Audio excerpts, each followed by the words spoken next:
1986, El Mincho lived in the San Francisco Bay Area, and there he committed himself completely to crime. That was all he ever did: drugs, robbery, assault, and intimidation. And he did it with a fearlessness that damned all consequences. The young man's main hustle was shuttling across the border under assumed names, facilitating the sale of meth. However, by 1986, his luck ran out, and he was arrested and charged with robbery and gun possession. El Mincho was soon released, but he continued where he left off, transporting drugs across the border. By 1989, he was once again arrested, but this time on drug charges. Then his illegal immigrant status came to the notice of the authorities, and this time he was deported. But El Mincho was unrelenting. While others would thank their lucky stars and lay low in Mexico, El Mincho went back to the trade, and a few months later, he was back in the US once again, moving drugs across the border. By September of 1992, El Mincho was arrested one last time, and this time he was handed federal charges. According to the court records, El Mincho and his brother Abraham were busted in a San Francisco bar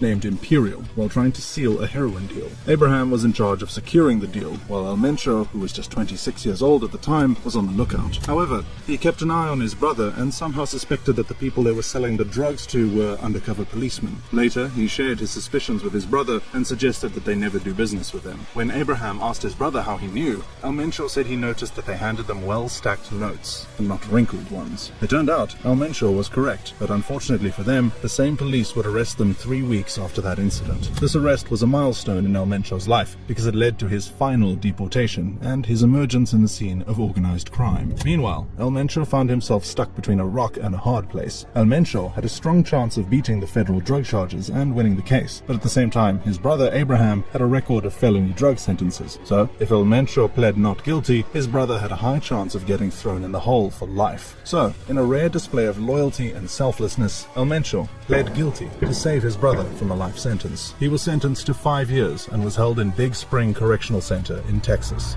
Rise to terror.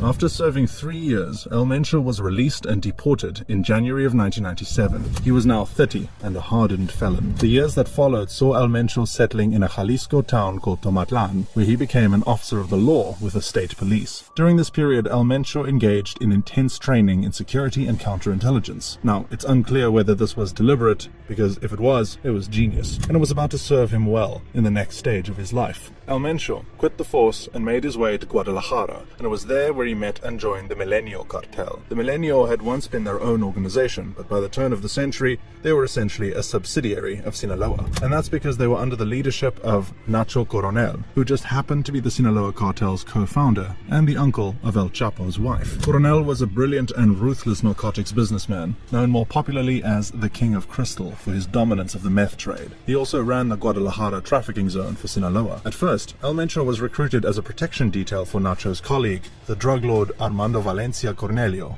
alias El Maradona. Then, in a short period, El Mincho rose through the ranks quickly to become a top and well-respected lieutenant. El Mincho and his group also managed the Sinaloa cartel's drug operations, finances, and murder activities in the states of Colima and Jalisco. However, El Maradona was arrested by the Mexican military. Then, about 9 months later, in December of 2009, Nacho was killed in a shootout with the Mexican military. Suddenly, there was a power vacuum in the Milenio cartel's leadership, and someone had to fill it. El Mincho was convinced he was that person. Unfortunately, the Sinaloa higher-ups thought otherwise and installed a colleague. This infuriated El Mincho and everyone loyal to him. Betrayals, backstabbings, and assassinations became the order of the day, and with time, the consequences of the civil war spilled into the streets of Guadalajara, Jalisco. Finally, the cartel collapsed and split into 2 factions. One faction was known as La Resistencia, that remained loyal to the old order, and the other was Los Matasetas, headed by El Mincho. A war broke out between them, but El Mincho moved first, raining holy hell on them, killing anyone remotely affiliated with his rivals until he finally won the war and consolidated his influence in western Mexico. The group would later change its name to the Jalisco New Generation Cartel, which, when translated to Spanish, reads as Cartel de Jalisco Nueva Generación,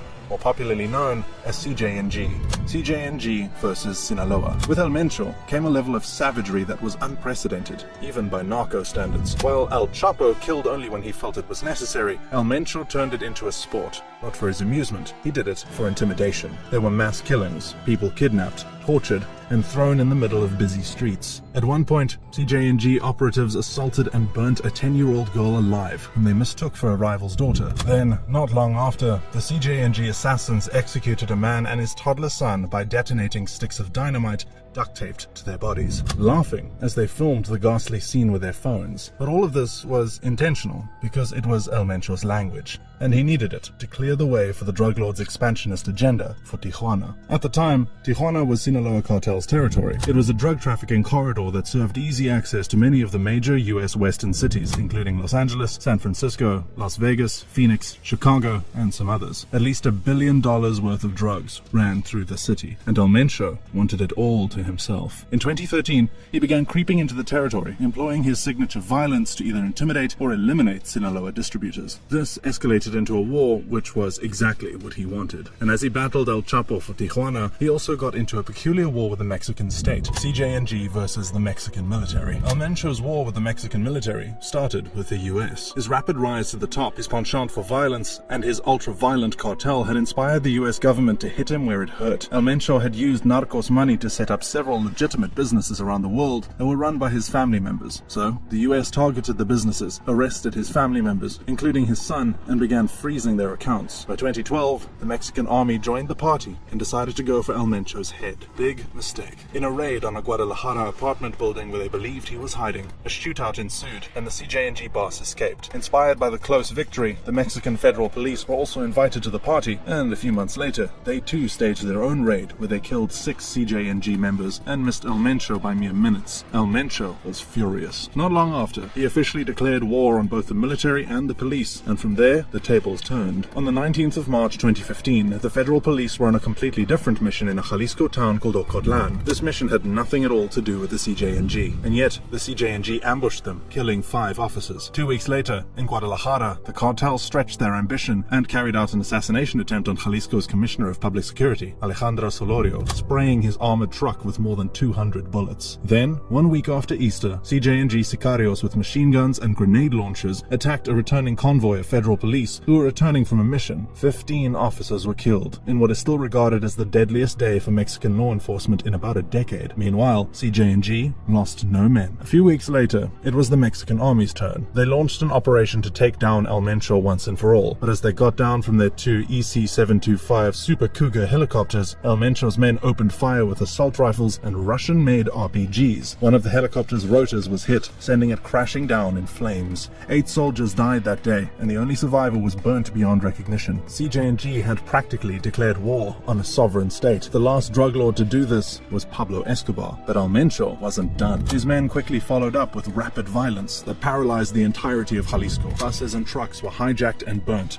Gas stations were set ablaze. The mayhem was so rapid and extensive that the Mexican government was forced to be reactive. They sent 10,000 foot soldiers to secure the state. Unknown to them, the chaos wasn't random. It was well controlled. El Mencho used it as a decoy for the army while he escaped. By the time the Mexican army came to terms with what was happening, he had gone off their radar. But now, it was personal. And you could safely say the army was ready to go to any lengths to put El Mencho's head on a pike. But, just as they were about to pour all their resources into the CJ&G boss's capture, they got an offer they simply couldn't refuse.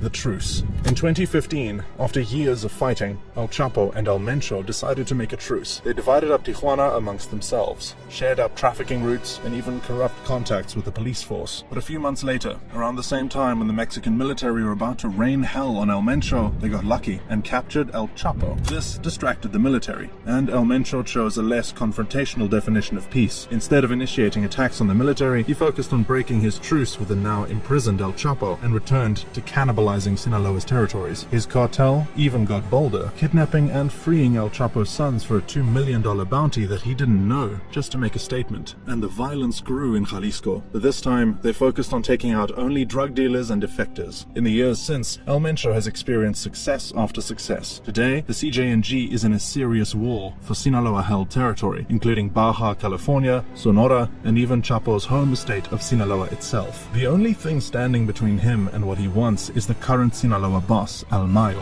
whom El Mencho shares more in common with than he would care to admit. Like El Mayo, he also now controls his cartel from the mountains, where it is impossible for the military to catch him. And like Mayo, he too has been rumored to be dead in recent times.